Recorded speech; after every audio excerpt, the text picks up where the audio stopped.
QC. I'm your host, Swanka Burnett, and welcome to the first ever live stream on the QC. We have a very special program for you today. Three esteemed guests will be joining us here shortly. But before I bring them in, I wanted to let you all know that next week I am co hosting with two of my friends who are filmmakers, Devin and Jay Saunders, a Halloween happy hour, zombie happy hour.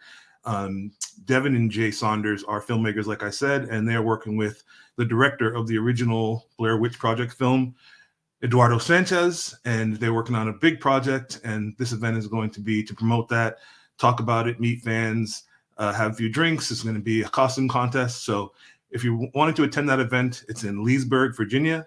And to get tickets, go to my website, which is thequickcritic.com. Click on the e-store and click on Zombie Happy Hour, and you can get tickets that way. So that being said, we're going to bring in our first guest, and her name is Julie. She is our resident Dune expert and one of my closest friends, and she will be keeping us honest as far as the mythology of Dune and the history of the series, as far as this movie, the old movie, the book, etc. And here she is. I'm bringing her in right now. Hey, what's up, Julie? Hey, Swanka, how are you? Can you hear me? I can hear you. I'm doing Perfect. great. How are you doing today? It's a gorgeous day in Lubbock, Texas. Texas Tech Red Raiders, guns up. That's right. Julie and I both are Texas Tech alumni. So bringing in next, we have Stephen Geekface. And Steve is one of the prominent voices in entertainment and movie journalism, all the way from the UK. Steve, welcome. Welcome. Thanks for having me. How's everyone doing? Doing quite well, thank you. Doing quite well. And our third guest, I saw him in. He was there and then he popped out. So we'll give him a few minutes to join in. But while we're waiting for him to join, did you guys happen to see the Batman trailer? By chance? Saw the preview while I was watching Dune. Yep. Okay. What did you guys think? What did you guys think of the Batman trailer? Well, firstly, kudos to the director for actually giving the most comic looking that we've had for a very long time. I think they've tried to stay away from that since Christopher Nolan's, realistic Batman world. This feels like it's very close to the Batman comics I used to read when I was younger. So kudos for that. But yeah, everything looks great. Yeah, I can't wait to see what they're gonna do with this. I'm heard they're going down a really dark path with this. I mean, they keep saying it for years, a dark path. Make it really, really dark with DC. I think this time they're really gonna go there. So I'm excited to see some familiar faces. Zoe Kravitz and Jeffrey Wright, big fan of both of them. So less Robert Pattinson because I'm not a teenage girl anymore. But I think it looks interesting. I think it'll be fun, not being a DC or any kind of Batman aficionado. So just from a spectator, I think it'll be enjoyable. Absolutely. Yeah, we'll come back to the Batman trailer. Our final guest is actually in the studio now. So King Green, super MC, just had his music featured on the soundtrack for a super popular video game, Madden. We all love Madden. He's worked with some of the biggest acts in music, including Method Man of the Wu-Tang Clan. We're really happy and excited to have him on. He's also a movie aficionado in his own right. King Green, welcome to the QC. Hey, what's going on, guys? Glad to be here. Absolutely, yeah. Things are good. Yeah, so yeah, you guys ready to talk about this Dune film? Yeah, certainly. Very much so. All right. Cool. So we'll just go around. We'll just start off going around the horn. Just give your kind of your overall review, your thoughts, and then I'll kind of ask some more pointed questions as we get deeper into it. So why don't we start with you, Steve? What do you think of Dune? What was your reaction to that film? As I said, because I do reviews as well, but I said this was like the Star Wars for adults. The adults, the real sci-fi, pros, so to speak. I thought this one was epic.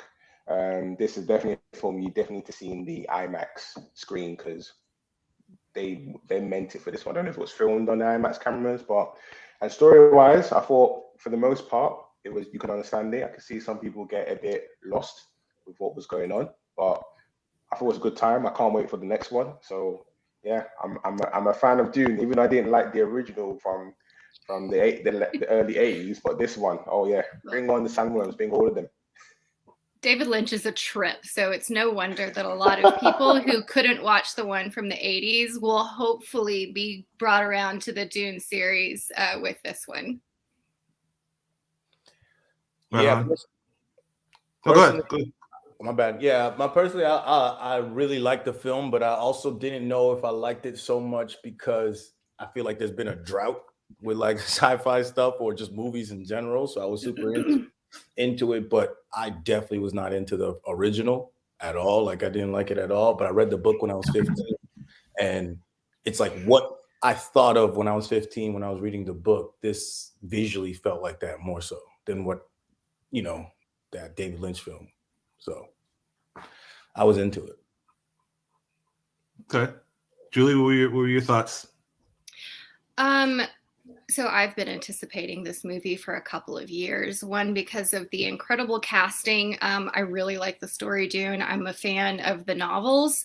And then to see it brought to life, with a lot of anticipation around the pandemic, it was delayed. I knew the story going into it. I knew what was going to happen, and I was still on the edge of my seat the whole time. Definitely, like Steve, to be seen in the theaters. I went to one of the theaters here and with a couple of friends who did not know the story, and all of us were pretty blown away and also incredibly disappointed that after 2.5 hours, we're only halfway done, if that. So, huge fan. I loved it. Gotcha. So I enjoyed Dune as well. I took some notes as I was watching it, and the main thing that I felt as I was experiencing it was this feels to me what I feel like people that watch Star Wars films who aren't Star Wars people, when they just watch one kind of out of the blue and they don't really know the background, and the things that you're seeing on screen are very visually interesting and the action is good. It's visually very good. The VFX are world class, but they don't really understand kind of the underlying themes. That's kind of how I felt a little bit watching Dune. It kind of picked up a little bit towards the end. Certainly the last sequence I thought was really good as far as like the little battle they had in the desert there. But overall, it felt a little bit indulgent to me across the first hour. Being someone who's growing up, I never watched the original Dune film. I never read the books. The main thing that I recall from Dune, honestly, is being a young person going to the video store and seeing that this film was 2 VHS tapes for one film rather than one. Do you guys remember that back in the day? Yeah. And that always stood out to me. It's like, wow, this is like a really long film, and that was rare back then to see a film that was would require you to have to rent 2 VHS cassettes rather than one. So that always stuck with me. But that being said, what do you guys think about that? Do you think Dune is Dune a movie for Dune fans or for not? Or what about if you're not a Dune fan? What do you think going in? Is this something that you can still enjoy? I mean, I'm not even. Yeah, I'll let you go first, Julie. Go ahead.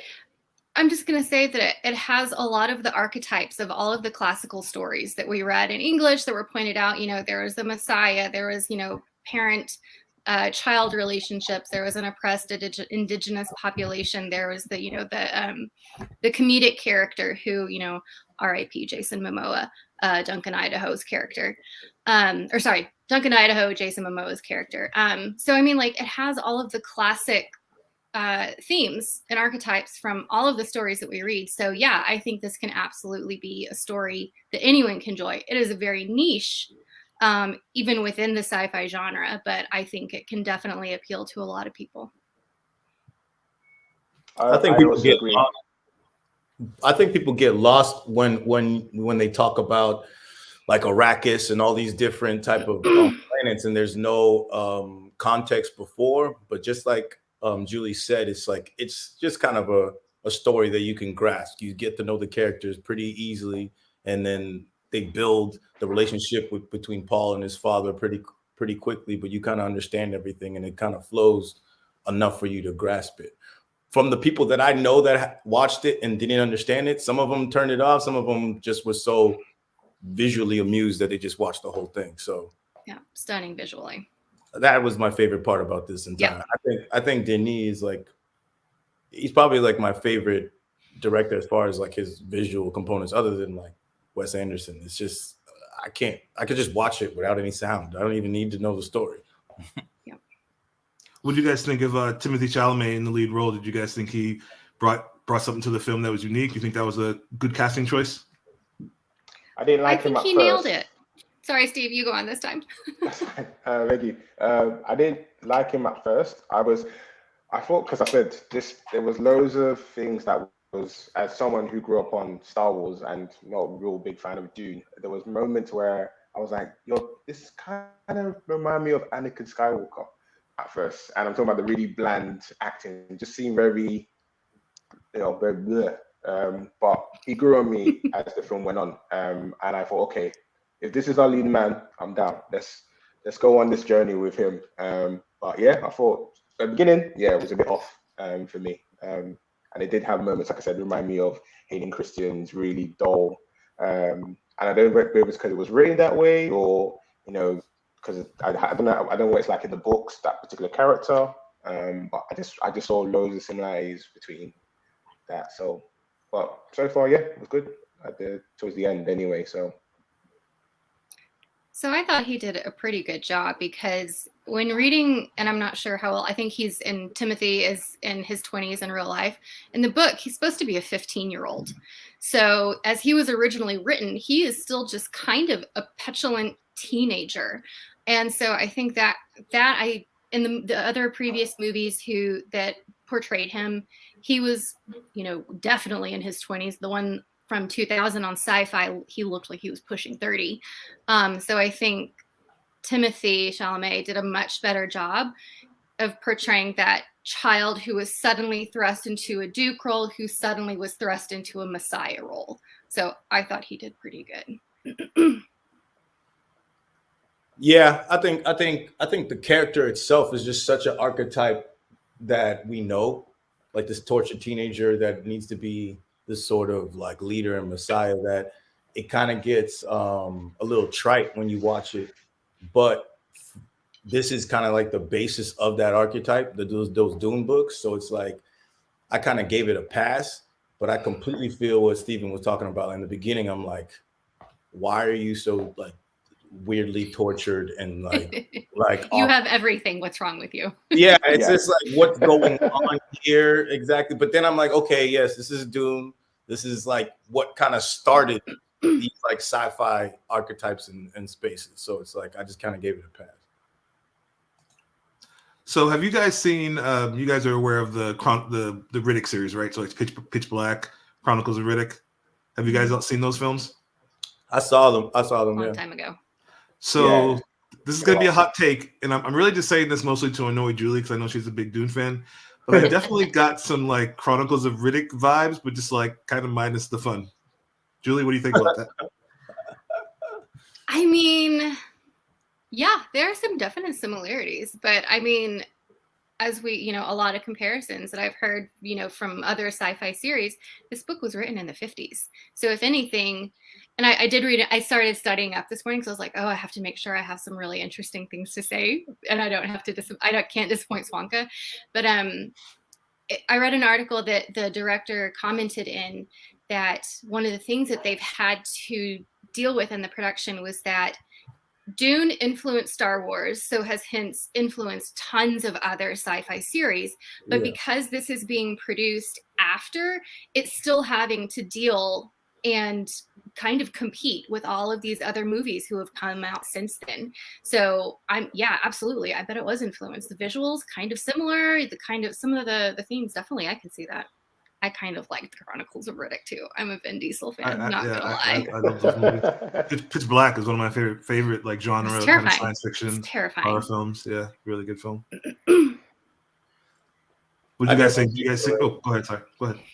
I definitely see a similarity, and I understand it, like why you said that. And Chronicles of Riddick, like I liked how Pitch Black went into Chronicles of Riddick and started feeling more Star Warsy, and just like Julie said, that's kind of like I was talking about. It's like we're dealing with these like an archetype and these stories that freaking that all sci-fi movies and stuff like that is based on. It's just that visually it was never taken there because Star Wars kind of created that ground for it. You know what I'm saying? Like George Lucas took Flash Gordon and stuff from Dune to create this visual thing of Star Wars. So it does feel, here's another thing. It feels weird talking about the voice, knowing so much about the Force.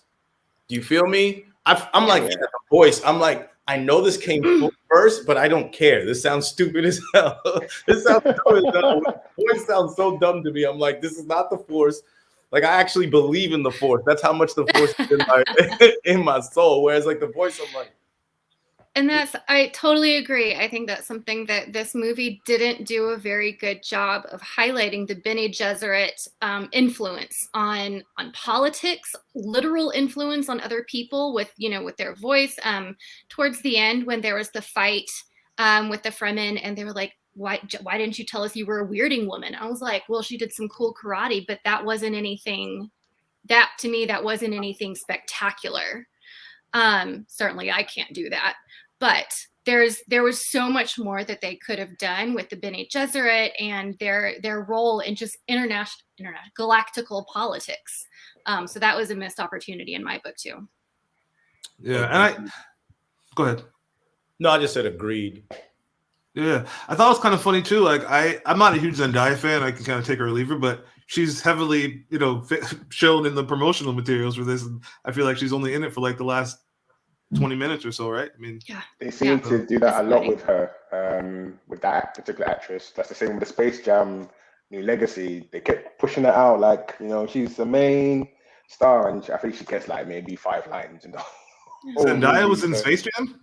Exactly. There you go. I didn't even know she was she voiced Lola Bunny. Let me just say that I've seen that movie, and I did not know that she was in the movie. I saw it, and you mean her voice or the person? Yeah, she voiced Lola Bunny in the Space Jam. Oh, okay, all right, that makes sense. Like her, her voice, they were to me, promoting that like really strong. They didn't mention all the other voice actors. It was just Zendaya and and Michael B. Jordan and LeBron, and they're all gonna be in this movie. And she likes 1 or 2 lines, and that's it. So yeah, I was a bit annoyed that she was barely in the movie, but I thought maybe she's gonna have more to do in the second part. So definitely.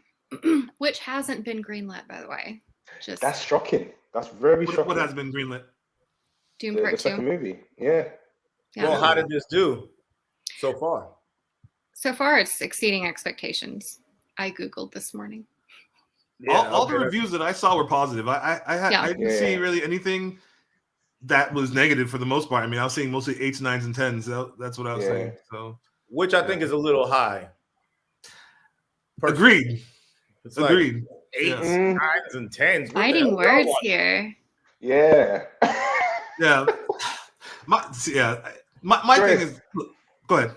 Yeah. Yeah. I think maybe you're right to some extent with the whole. Maybe because we haven't had so many. Because I think this year, and maybe because I'm just so hard on movies, I haven't had a film that's made me go. That's blown my mind. I'm going like, wow. Even the visuals. Usually I'm just like so. I know it's desensitized to some of them. It's like, okay, whatever. But this was the first one for a really long time that I've been, whoa. And maybe it's because of the lack of movies we've had this year, or even good ones for that matter. So that's probably too. So if it came out during, 2018 or 2019, we had films like The Avengers Endgame. I don't know if it would have the same feel it had, but it's here now. It's come out now. It's doing what it's doing. So I'm going to take it. Yeah, that's interesting that the sequel hasn't been greenlit, because I just kind of assumed like that's pretty bold to call it. I mean, it says clearly when you pull it up, it says Dune Part 1. So I just kind of assumed they already maybe had even like filmed Part 2. But yeah, so I guess we'll see. I think maybe they've got lack of faith in the movie because of the last one that they did, and that really bombed. So it's kind of like we'll let you do this. We got you all these actors. It's coming out in not really blockbuster time. But we'll see what happens. I just searched. It was the budget was 160 million, and it already is gross 142. So it's going to get greenlit. We don't even need that. Yeah. Awesome. Glad to hear it. I was so disappointed walking out of the theater. Like, no, I will stay here all night if you have more to show me. But I went home. So, Julie, I know you've seen the original Dune film, King Green. Steve, did you guys see? I've seen the original. I hated it. Yeah, hated it. So you hated the original? Okay, so I couldn't stand it. I just thought it was weird. Even for my taste, it was weird. Okay, have you watched it recently? I'm just curious. I No, I haven't watched it. I was Okay. pretty younger back It's then. pretty but cringy. Yeah, It's pretty yeah. cringy. All right. So it's not even worth having a conversation about which one is better. Then it sounds like. Yeah, There's it's no this need, one. yeah. I mean, it's so dated. It's David Lynch, which takes a certain suspension of disbelief to get through in the first place. So, well, and they I only did. watched... Did y'all see the one that was a mini series on Sci-Fi Channel in 2000? No, I didn't No. see that So one. I heard about it. that but I was the didn't see it. first time that I had heard of Dune, and I loved it. I was also, still a teenager when it came out. But it did a really good job, I think, of portraying the universe in the Dune universe in a much more whole sense. So you got a little bit more context of, all of the politics, and then the Spacing Guild, which they barely mention in this, which the Spacing Guild is how they can travel between planets, and their navigators are who is addicted to spice. And so without spice, there is no international or intergalactic travel. So, I mean, like, that is a huge piece of it that they barely even touched on, which this sci-fi miniseries did touch on. Sure. So it offers a little bit more context. That was my main concern when the film came out, because as I was watching, I said this could potentially be a series. This could be their new Game of Thrones for Warner Brothers. Yeah. So I was a bit, but for the pacing, and I thought how many stuff they've thrown in, okay, this is pretty good. But I was concerned that this could have been a new, new series. You got Jason Momoa there already. He's done Game of Thrones. He's in this, straight away. But yeah, I didn't see the series, but obviously I saw the original, and I only saw the original because I heard the story with how David Lynch was mistreated on this film, and he doesn't even like to talk about it anymore. Like, he gets very emotional. I think if you even listen to the DVD commentary, he's not in it at all. He just wants nothing to do with that movie. So I was curious of that. Like, is it that bad? And I went to it, and I was like, okay, it's really bad. Right? Cool. So, any final thoughts before we move on to another topic on Dune? I think that just to go on that again, the story and the plot feel like they're just setting something else up, and that was actually a problem for me, because I feel the same way as Steven, where it's like this feels like 2 episodes or intro episode to a series more so than a movie, because I feel like there's got to be some type of like conclusion, and even the climax felt a little bit just dull for me in this movie. That's just my opinion. I was like, I could have got more of an arc instead of just feeling like a taste. You know what I'm saying? Yeah, I get that. I'm kind of holding back a little bit because I feel like I'm getting a reputation as someone who just like savages a lot of movies, but and we'll get to that with our next topic. We'll get to that, but I just thought Dune was overall, it was a little slow for me. Timothy Chalamet, I could take him or leave him. I don't get what the big deal is about him, and he's a fine actor. I haven't seen all his films, so I'm not going to pretend like I've seen his whole catalog. But to me, I just feel like they could have they could have made another choice for the lead actor that was someone a little more charismatic, a little more physically imposing. Like, I found it very hard to believe that he could win that battle at the end, because he's just like 150 pounds soaking wet. So I don't know. It seemed a little bit like Timothy Chalamet doesn't have that it factor that I'm looking for in a franchise that Dune is trying to be of this kind. He like the Karate Kid. He could do that. He should have done the little Karate Kid kick at the end. We'd have believed it. He's just like, skinny little Karate Kid. I could work with it because it felt like an RPG or something like that. They always have the little teen looking main characters, so I could work with that. But I feel you on that. I do think that people giving this movie a little bit too much credit. So sometimes it makes me want to, even bash it more. I got a little hater in me, but what? But I Gotcha. feel. Gotcha. Julie, do you have any final comments on Dune? I mean, are we still talking about Dune some more? Or? No, have more questions? Are we fulfilled talking about Dune? We're kind of wrapping it up. I just want to give you a chance, since Okay. I don't want to end on kind of a negative note. I want to give you a chance as the Dune. Yeah, you and me, Swanka, we've had some fighting words over movies and shows in the past. So we have. You. We have. No, I mean, Yeah. I go to movies simply to be entertained, and I walk out of the movie, like, was I entertained? Was I not entertained? And despite knowing the show, I already said this, but I was on the edge of my seat the whole time. I walked out super entertained, so I was really happy with this, and really looking forward to the next one. Okay, so before we move on, last question: did you guys watch at home or in theaters? In theaters. Home and theaters. So you saw it twice? I saw it last night so I could really get the experience, because I wasn't about to. I watched it the day it came out, and then I saw it last night to get experience, and then that's why I'm saying visually, like, it's just unmatched. I was just looking at it. Gotcha. Okay, cool. Yeah, I actually watched it at home, so maybe I should watch it again in theaters. But so as far as new releases go, another movie that I saw recently that I wanted to talk to you guys about. I know one of us hasn't seen it. I think Julie hasn't seen Venom 2, right? Mm-mm. But I wanted to get the opinion of King Green, Steve, on Venom: Let There Be Carnage, and what your thoughts were on that, and if you enjoyed it, and something you could recommend. I didn't see it either. Oh, you didn't see it? Okay. Yeah. Okay. All right, Steve. What were your thoughts on Venom 2? It was a wasted filler. It was just a filler movie for us. It was a waste of time. It's definitely going to be my worst films of this year. They didn't do anything with it at all. The characters bland. Everyone was just. It was just. Yeah. It upsets me. I don't want to talk about it so much. It's just a really.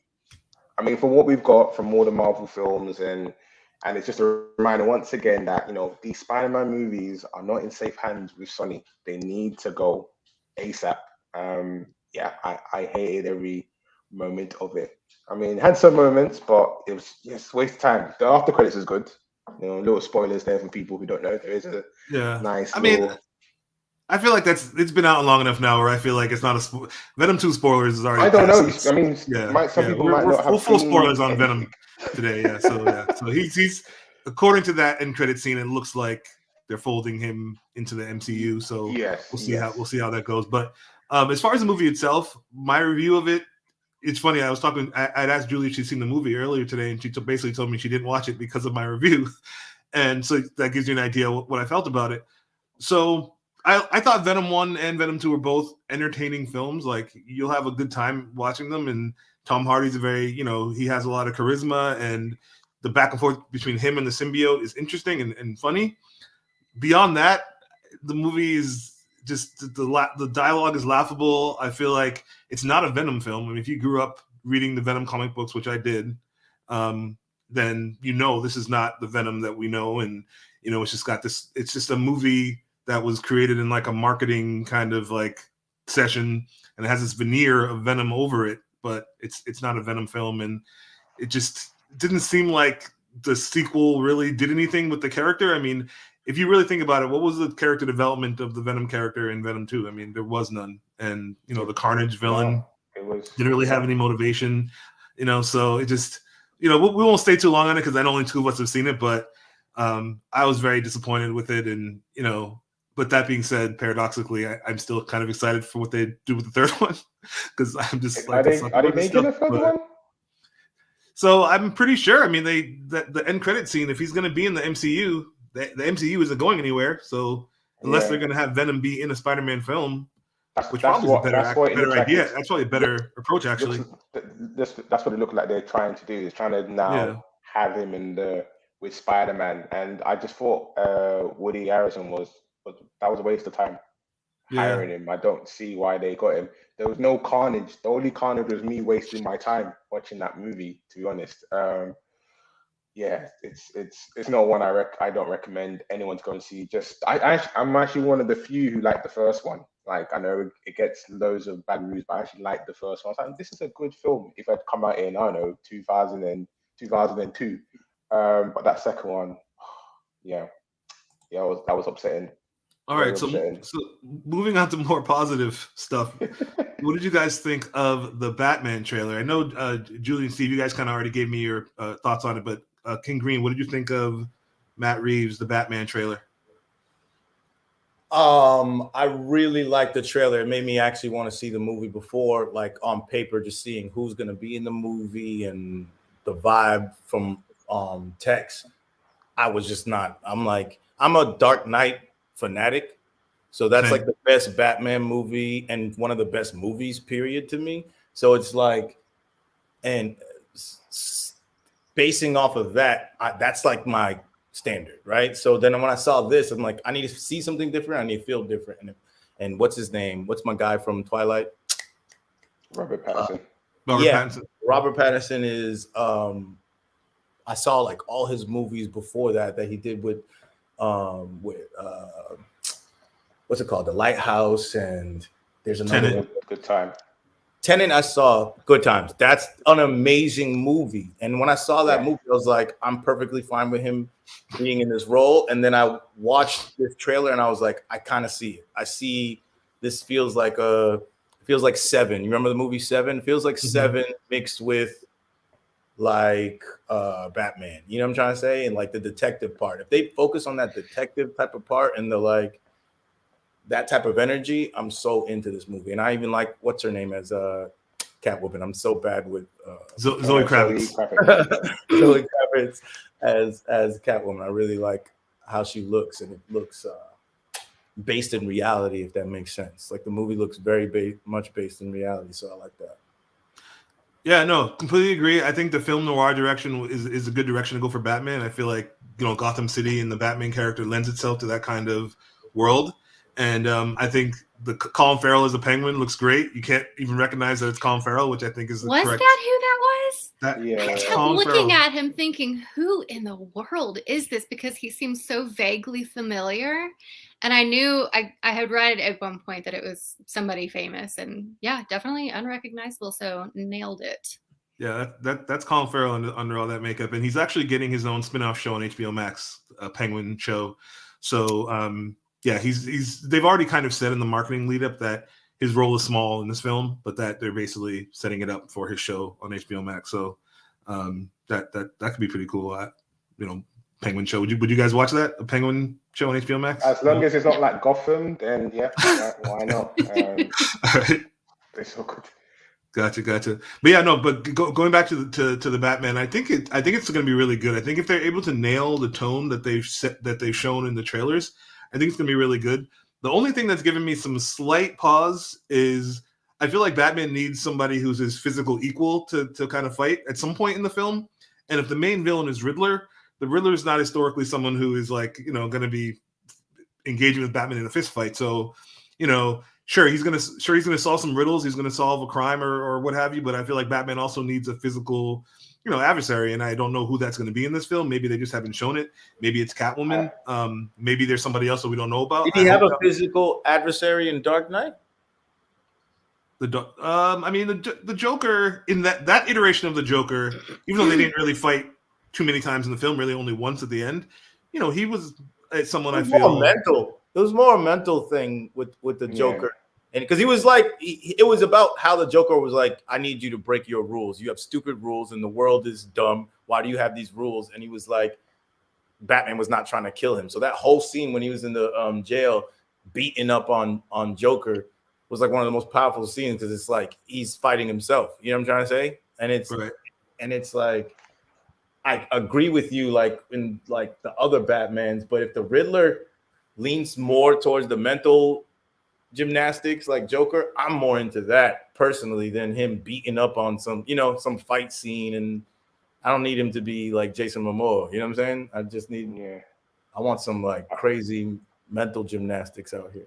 I think the film Batman's insane. He's just an insane character. He makes no sense like in like reality. And that's what's kind of dope about it, because it's like, why are you in this suit? Why did you make this decision? He's literally the same thing as Iron Man, but Iron Man is more well adjusted than Batman. So he's just a crazy person. And I love that. I think this particular movie is because you're talking about he's gonna have to fight someone. I think the film's gonna focus on Batman fighting himself. I think he's got some demons. From even in the trailer where he has that scene where I think the first one when someone asks him, "Who are you?" and he just beats them to a pulp and breaks their arm.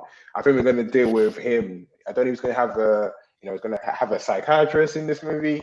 But I think they're going to focus on the darkness in him and how he overcomes it. I was hearing all these, I have people who work in the industry, and you hear all these things. I heard rumors that apparently he's the Batman logo on his chest is actually the gun that was used to kill his parents. So there's all these things that they're gonna try and delve in. I think with the Batman. So it's gonna be we're gonna really go into the psyche with this guy, and he's gonna have to. That's the first dude he's gonna have to fight before he fights. I think they're not gonna be like small fry for him. It's him. He's gonna have to. Yeah, because this is a younger Batman than anyone else that we've ever seen. So I mean, it's a lot more closer. He's in time closer to the trauma that ignited all of this. So yeah, I think he's going to be a little bit more on the edge or falling off of it than the later versions. So Robert Pattinson somewhat famously decided that he wasn't going to train to play this role. So normally Christian Bale, maybe not Michael Keaton as much, but certainly Christian Bale, Ben Affleck kind of bulked up a little bit to play the Batman. And Pattinson said basically said, I'm not doing that. So what do you guys think of that creative choice not to bulk up as Bruce Wayne? I don't think it matters. We all know they're going to use a stunt double to do all the crazy scenes anyway. So as long as it all looks good on the screen, I'm fine with it. And I get what he meant by, because I think he also said in the quote that he wants to portray that anyone could be Batman. Like it doesn't have to look a particular way. That anyone can pick up the mask and go jump rooftops and go and save people. So I think that's what he was come with. And it could also just mean he's lazy. He didn't want to get into shape, and he wanted to lazy is a creative choice these days. That's another way of looking at it. But as long as visually and from what we can see, the fight scenes look insane. Everything looks good. So as long as that's all great, that's fine. And I think it makes it a bit more special as well that he's not this bulky guy and he's still taking out all these bad guys. I think it makes it a bit more the danger takes it to another level, like, because you're thinking, oh, he might not get out of this situation because he's not a Superman, he's not bulked up, he doesn't look like the Rock, it's a normal man. So I'm with it. You guys seen the movie Old Boy? Yes. Wait, are we talking about the original or are we talking about the Spike Lee the Korean one? Okay, the good one. The good one, yes. Heard of it, didn't see it. You did? Okay, you guys both need to look into that, Julie and Swiss. You guys got to figure that out, because that movie is just this guy who basically goes insane and he's fighting with revenge on his mind, period. And that's the vibe that I need from this Batman. It's like he wasn't a superhero, he wasn't super fit, he was just that insane. And that's the thing to me, like I've said already, that is most intriguing about Batman. And so I agree that it's probably laziness why he didn't want to bulk up, but it is a good character decision, I think, if you actually go that route. But if it just looks like every other action movie and he's just so much better than every other person at fighting, but he didn't, he doesn't look that part, it makes no sense. But if he's just so angry and so motivated that he's going to do anything to try to win a fight and just keep on going, that's going to feel a bit better and make sense with him not being all bulky. Okay. What did you guys think? That's what it was called? Old Boy. Old Boy. Okay. Yeah, it is the Korean one, not the Spike Lee one. I love Spike Lee. The Korean one. Okay, the Korean one. Do not watch the Spike Lee. Yeah, don't watch that. I love you, Spike Lee, but that wasn't the one. Yeah, that's one of those films that I'm super aware of, and I know it's good, but I just for whatever reason never got around to watching it. So, you guys watched Parasite? Yes. I'm kind of embarrassed. That was weird. That's one of my favorite movies, like all time now. But just thinking about what Steven said earlier about how, like, we haven't had a good movie in so long because of, like, we're in a pandemic, right? So it's like, so it's like Dune just felt good and refreshing. It felt like an actual movie, right? Whereas like the last movie I remember loving and like changing my life, when you watch a movie and it's like you feel like you're a different person after. That was Parasite for me. And that's what I want from this Batman, but I don't know if I'm gonna get it. You know what I'm trying to say? It's like I'm eager and hope that I can get that feeling from this Batman. I'm wondering it's if Matt you Reeves, guys. so it's Matt Reeves. The beginning's going to be good.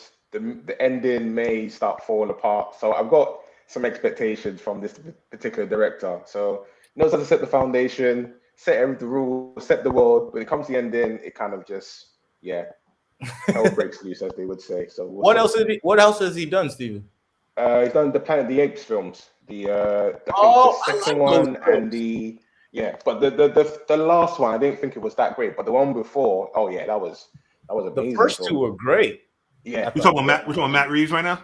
yeah, Matt Reeves. Okay. Matt Reeves. Okay. So Gotcha. I'm actually more intrigued now that I know that he made the Planet of the Apes movies.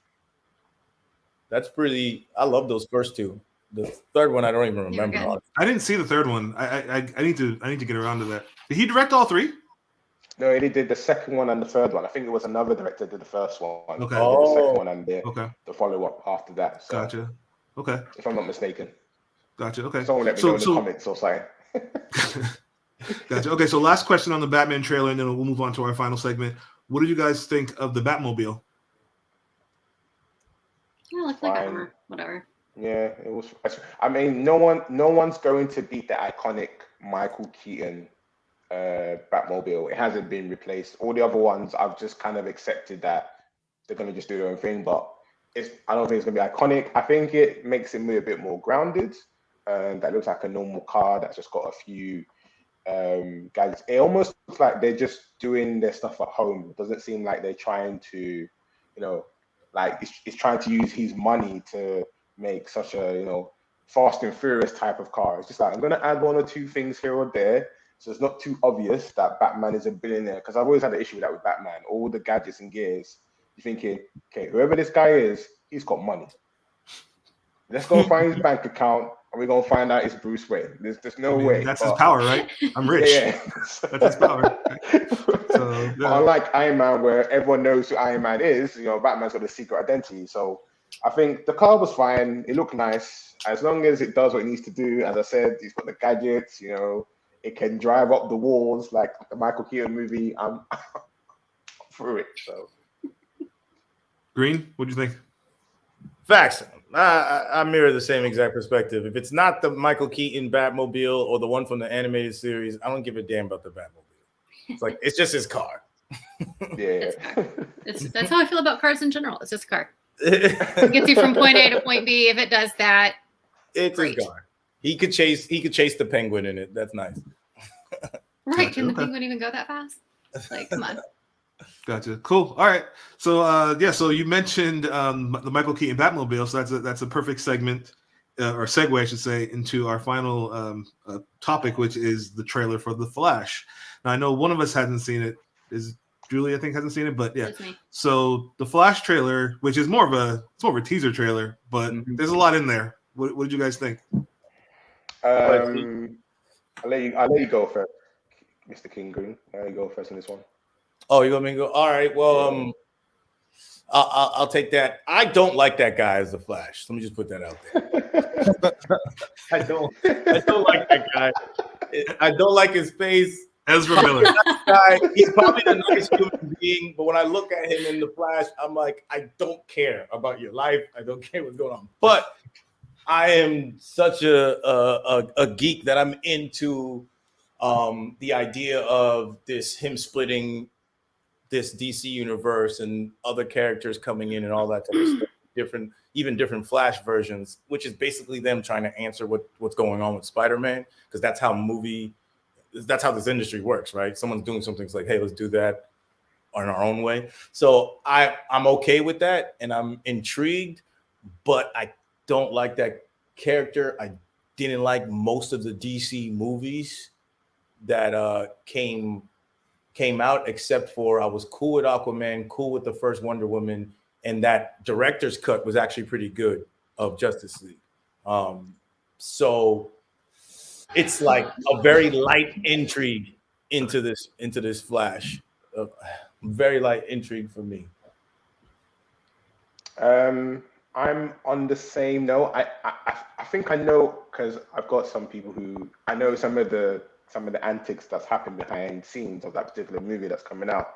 So I'm a bit biased. However, I understand why this film was being made. It's just to reboot the whole DC universe. I think from what I'm gathering, obviously I don't know everything, but what I'm gathering is they're going to use this to change to start everything, almost, I guess, make the Sacksiders universe completely disappear.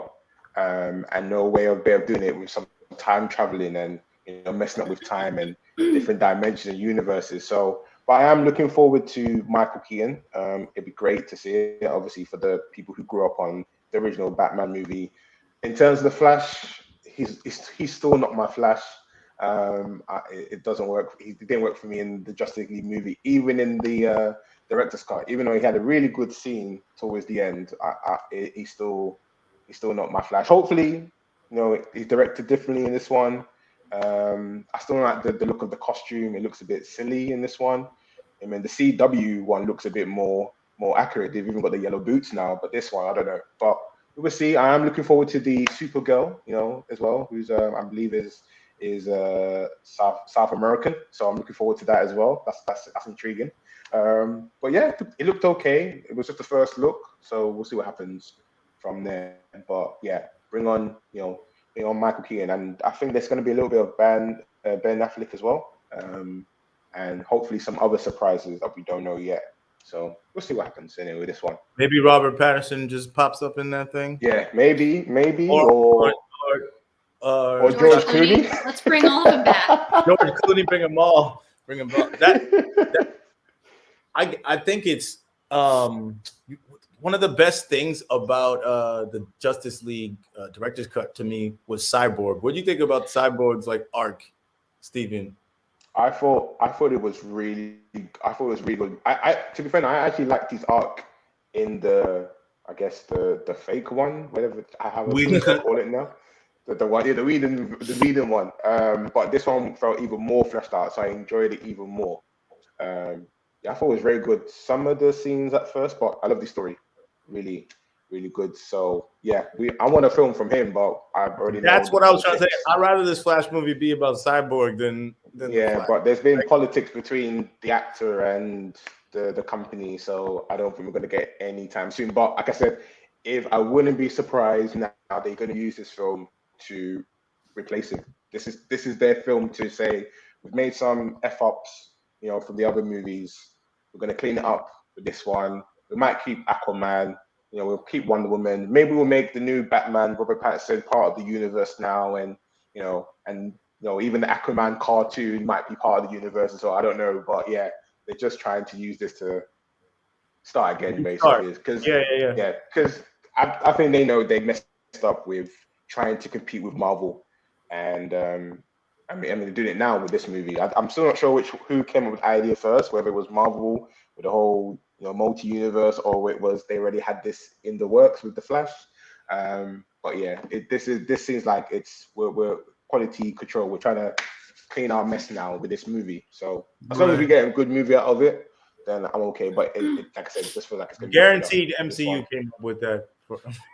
Yeah, I think the MCU did come first, but either way, I think it's a brilliant idea to bring in Michael Keaton's Batman, because you think about when you watch that teaser, it's only 20 seconds, whatever it is. In the absence of showing the Batman cowl and then the Batmobile at the end, there's nothing in that trailer that is really creating any excitement or anticipation for me. I also think Ezra Miller is a weird choice for the Flash, and just I don't know. I think they knew, the studio execs, whoever is making these decisions behind the scenes, knew that Ezra really can't carry a film by himself, but by including Michael Keaton and by including the notion that we might have all these different characters throughout the DC multiverse could just show up in the movie, that's going to bring more people into the theaters. I mean, that's why I want to see it, to see that, not necessarily Ezra Miller. Maybe he'll be great, and maybe our minds will be changed. But the thing that's getting me excited is 1989 Batman. You put him in any movie, and I'm showing up to see that, because it's just like, it's iconic, you know what I mean? And the Batmobile, as you guys mentioned earlier in our conversation. So, yeah. I mean, it'll be interesting who turns out. I mean, I don't know. I don't know if anyone's actually thought about this, but what if we get Jack Nicholson in this movie as the Joker? just like making That'd be insane. I mean, okay, I feel like he's kind of old now. Yeah, we can still get him in, or we get the animated Batman, Kevin McCoy coming as a Batman. I don't know. It could be anything, or Batman of the future. I don't know. It's Val Kilmer, maybe. Yeah. I don't recently. think so. He's had some. I think he's had some health issues. He had some like throat cancer. I don't think. Yeah, something like that. I think the last time I saw him was in this really bad murder mystery film with who was the guy who played Magneto in the recent X-Men films? It's lost my mind now. Yeah, he was in a film with him, The Snowman. The Snowman. Okay. Really bad movie. That's the last one I saw him in. But yeah, and even then he looked off as well. So whatever's going with him. But I don't think he'll make cameo. I mean, maybe we'll get the original commissioner in there as well. I don't know if he's still alive. I don't know if he is, or Michelle Pfeiffer as Catwoman. We don't know. I loved Gary Oldman as the commissioner. He was amazing. I did too. Mm-hmm. But Gary Oldman, I mean, he's amazing. Yeah, he's amazing in everything he does. So, what do you guys think about the new commissioner that we're going to get in the Robert Pattinson one? Who was it again? Jeffrey Wright, correct? Jeffrey Wright. Yeah. Big fan. I think it's gonna be great. I still like to call him Peoples from Shaft. Oh man, one of the best scenes in a film ever. In a otherwise not so great film, but Peoples Hernandez. Yes. He's a great character. Yeah. Bernard. He's Bernard to me. From Westworld. I dropped off Westworld. I'm gonna be honest. It got pretty good actually. The more you got into it, but Jeffrey Wright also, to me, I'm just a huge Jean-Michel Basquiat fan. He also played Jean-Michel Basquiat in a movie, and that's like what I remember him from for my entire life. But yeah, I think it's a cool. He'll be okay, Commissioner Gordon. But we were on The Flash, right? Yeah. Sorry, great up sidetrack. So I haven't seen. I don't know anything. We're fluid. We can talk about whatever. yeah. I don't know anything about The Flash. I don't even know the storyline. But I will say in Ezra Miller's defense, in Fantastic Beasts and Where to Find Him, to the next one. Oh my gosh, I'm blanking. The second of the Harry Potter prequels. What's it called? Something. It's not Revenge. What was it called? Oh god, even I've forgotten as well. Oh my gosh! It was the terrible one anyway. The one with with Johnny Depp. Johnny Depp. What was it called? It was the prequel. Grindelwald or something. Grindelwald. Yeah. Something about Grindelwald. That one. So from the Fantastic Beasts to the Crimes of Grindelwald. That's it. Yes, there we go. Ezra Miller improved drastically. Like he went from a whiny little boy in the first one to a much less whiny teenager with incredible powers in the second one. So I see some potential. I think there was improvement to a less whiny. He's gonna be less whiny Flash. In this I think he was just behaving on set for that sequel because he had that whole thing where I think he hit a fan tried to approach him and he attacked the fan. So there was all like a little backlash with him. So I think while he was on set, he's like, I'm just going to be a good actor. I'm not going to come with any crazy ideas and just do what I'm supposed to do. I just hope he runs properly this time as the Flash. Because I don't know what they've been doing with it. It looks like he's running through water. It just looks weird. Yeah, he does this thing with his arms. Yeah. It's like, what is this? No one runs this way. Like, no, it's very inefficient to run like that. Very inefficient. No. We just wish he's a little bit more aerodynamic and just run straight, my G. Just go that way. Good stuff. Well, appreciate you guys hanging out today and talking about Dune and Venom and a host of other topics. Before we end the stream, I want to give you guys a chance to let folks know how they can keep up with you and follow you and see what project you're working on and whatnot. Julie, we'll start with you. I don't have a social media presence, so let's not try and follow me for anything. You'll see lots of pictures of my dog. Yeah. So I will pass. Steve? You can find me on all socials, Twitter, Facebook, YouTube, Instagram. Either Steven Geekface or my channel is called So Geeked About Movies. That's on YouTube, on Instagram, and Twitter. Yeah, so that's basically where I am. So check all my stuff there. All right, and Green? King X Green on Instagram, TikTok, YouTube, and got music on Spotify. King Green. Go ahead and check it out. Good stuff. All right. Well, thanks again for everybody listening in, and thanks to our esteemed guest. And yeah, we will see you guys at the next one. Stay safe and have a great rest of the day. I bet. Thanks, guys. Thanks, y'all. Bye.